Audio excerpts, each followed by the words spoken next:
श्रोता बंधु नमस्कार। मु डॉक्टर शिशिर दास रेडियो सुरभि अध्यक्ष आपण मानू स्वागत करुच्ची एक अभिनव कार्यक्रम को। विगत 5 वर्ष मध्य रेडियो सुरभि शिक्षा कृषि ठार आरंभ करी जीविका पर्यंत विभिन्न कार्यक्रम परिवेषण कर आसुछि। आदि ठारू सेही परी शिक्षा दीक्षा कार्यक्रम अंतर्गत एक नुआ शिक्षा दिगंत उन्मोचन हेउछि, जार ना चलतु जानिबा इतिहास बा लेट्स नो हिस्ट्री।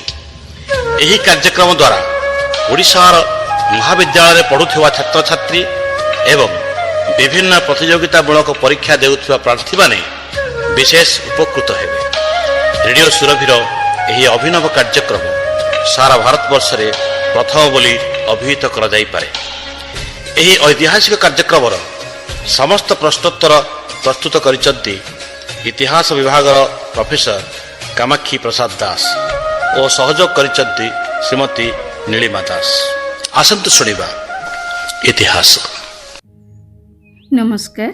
कोरापुट सरकारी महाविद्यालयर अवसर प्राप्त इतिहास विभागीय मुख्य तथा जातीय दृष्टिबाधित संघ ओडिशा शाखार अवैतनिक इनक्लूसिव शिक्षा निर्देशक प्रोफेसर कामाक्षी प्रसाद दास महोदयंकर लेट्स नो हिस्ट्री बा चलतु जानिबा इतिहास माध्यम छात्र छात्री मानक पई झरी आसीथिबा सीबीसीएस पाठ्यखसड़ा संबलित संक्षिप्त प्रश्नोत्तर कार्यक्रम उपस्थापन रे मु नीलिमा दास आपण मानकु स्वागत करुछि। आज आमे सुनिबा प्राचीन कृषिभित्तिक समाजर व्यवस्था संपर्क रे। कृषि कार्य ही मानव जातिर मेरुदंड। यह प्रतिटी प्राप्ति और प्रगति को त्वरान्वित करी गोटिए जाति को प्राचुर्यर संधान दिए। एही परिप्रेक्षी रे प्राचीन भारतर इतिहास किभली बहु घात प्रतिघात मध्यरे एक कृषि भित्तिक अर्थनीति को निर्माण करिबारे सहायक होइथिला एवं समाजर श्रेणी व्यवस्था द्वारा उत्पीड़नर शिकार होइथिला से संपर्क रे आजिर प्रश्न उत्तर। प्रश्न 1। प्राचीन भारतर अर्थनीति मुख्यतः काहा उपरे पर्यवेसित थिला? उत्तर कृषि ओ पशुपालन उपरे। प्रश्न 2।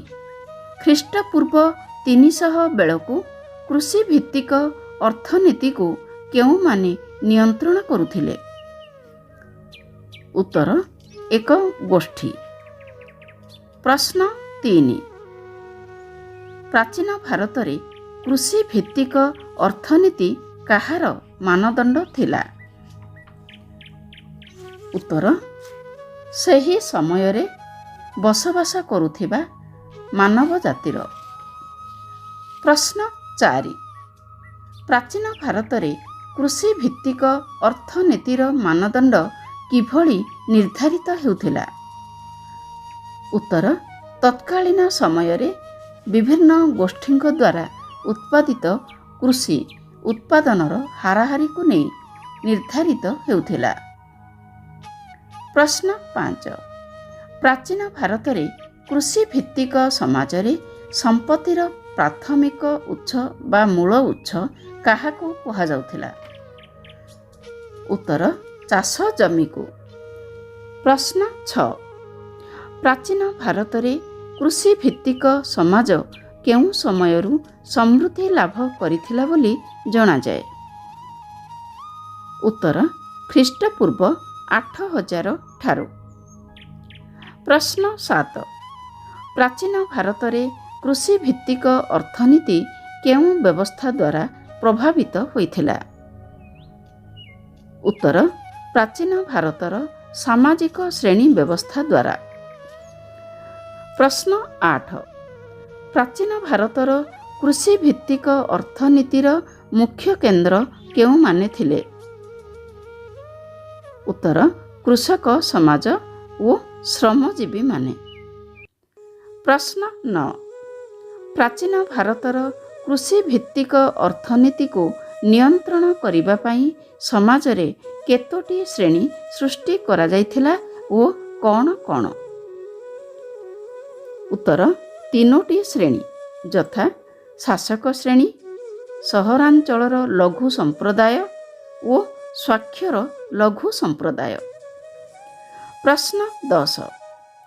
ପ୍ରାଚୀନ ଭାରତର କୃଷି ଭିତ୍ତିକ ଅର୍ଥନୀତିରେ ଶାସକ ଶ୍ରେଣୀକୁ କେଉଁମାନେ ବିରୋଧ କରୁଥିଲେ? ଉତ୍ତର ସାଧାରଣ ଜନତା। ପ୍ରଶ୍ନ 11। ପ୍ରାଚୀନ ଭାରତର କୃଷି ଭିତ୍ତିକ ଅର୍ଥନୀତିରେ ସହରାଞ୍ଚଳର ଲଘୁ ସମ୍ପ୍ରଦାୟ ଶ୍ରେଣୀକୁ କେଉଁମାନେ ବିରୋଧ କରୁଥିଲେ? ଉତ୍ତର କୃଷକମାନଙ୍କର ସଂଖ୍ୟାଗରିଷ୍ଠ ସମ୍ପ୍ରଦାୟ।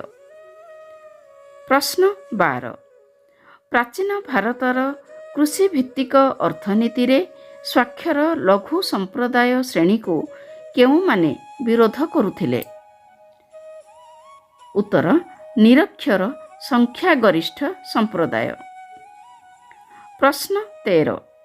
କେଉଁ କାରଣ ଯୋଗୁଁ ପ୍ରାଚୀନ ଭାରତର କୃଷି ଭିତ୍ତିକ ଅର୍ଥନୀତିରେ 2ଟି ଉପସଂସ୍କୃତିର ଉଦ୍ଭବ ହୋଇଥିଲା? ଉତ୍ତର ଗୋଷ୍ଠୀଗତ ବିବାଦ ସୃଷ୍ଟି ହୋଇଥିବା କାରଣରୁ। ପ୍ରଶ୍ନ 4। ପ୍ରଶ୍ନ 14। ପ୍ରାଚୀନ ଭାରତର କୃଷି ଭିତ୍ତିକ ଅର୍ଥନୀତିରେ ମୁଖ୍ୟତଃ କେଉଁ 2ଟି ଗୋଷ୍ଠୀ ମଧ୍ୟରେ ସଂଘର୍ଷର ସୂତ୍ରପାତ ହୋଇଥିଲା? ଉତ୍ତର ସହରୀ ସମ୍ଭ୍ରାନ୍ତ ସମାଜ ଓ ସାଧାରଣ କୃଷକ ସମାଜ ମଧ୍ୟରେ। ପ୍ରଶ୍ନ 15।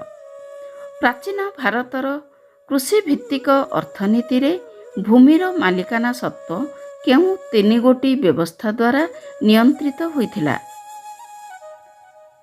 ଉତ୍ତର ସରକାର, ଧର୍ମ ଓ ସାମରିକ ଶକ୍ତି ଦ୍ୱାରା। ପ୍ରଶ୍ନ 16। ପ୍ରାଚୀନ ଭାରତର କୃଷି ଭିତ୍ତିକ ଅର୍ଥନୀତିରେ କେଉଁମାନେ ମୁଖ୍ୟତଃ ଭୂମିର ମାଲିକାନା ସତ୍ତ୍ୱକୁ ଉପଭୋଗ କରୁଥିଲେ? ଉତ୍ତର ଶାସକ ଶ୍ରେଣୀ, ଧର୍ମଯାଜକ ଓ ସାମରିକ ଅଧିକାରୀମାନେ। ପ୍ରଶ୍ନ 17। ପ୍ରାଚୀନ ଭାରତର କୃଷି ଭିତ୍ତିକ ଅର୍ଥନୀତିରେ କେଉଁମାନଙ୍କର ଅର୍ଥନୈତିକ ସ୍ଥିତି ଅଧିକ ଶୋଚନୀୟ ହୋଇପଡ଼ିଥିଲା? ଉତ୍ତର କ୍ରୀତଦାସ ଓ କୃଷି ଭୃତ୍ୟମାନଙ୍କର। ପ୍ରଶ୍ନ 18। ପ୍ରାଚୀନ ଭାରତର କୃଷି ଭିତ୍ତିକ ଅର୍ଥନୀତି ଧୀରେ ଧୀରେ କାହିଁକି ଅଧୋଗତିର ସମ୍ମୁଖୀନ ହୋଇଥିଲା? ଉତ୍ତର କ୍ରୀତଦାସମାନଙ୍କର ସାମାଜିକ ସ୍ଥିତିରେ ଅବନତି ହୋଇଥିବା କାରଣରୁ। ପ୍ରଶ୍ନ 19। କେଉଁ କାରଣ ଯୋଗୁଁ ପ୍ରାଚୀନ ଭାରତର କୃଷି ଭିତ୍ତିକ ଅର୍ଥନୀତିକୁ ଶାସକମାନେ ସୁନିୟନ୍ତ୍ରିତ କରିପାରିନଥିଲେ?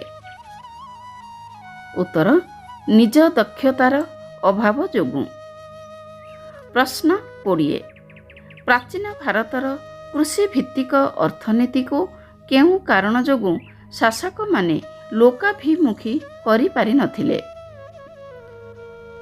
ଉତ୍ତର ନିଜ ଇଚ୍ଛା ମୁତାବକ ଜନସାଧାରଣ ଓ କୃଷକଙ୍କ ଉପରେ ଶୋଷଣ ଓ ଅତ୍ୟାଚାର କରିଥିବା କାରଣରୁ। ଆଜି ପାଇଁ ଏତିକି। ପୁଣି ଆସିବି ଆଗାମୀ ଅଧ୍ୟାୟରେ। ସେ ପର୍ଯ୍ୟନ୍ତ ବିଦାୟ ନେଉଛି। ନମସ୍କାର।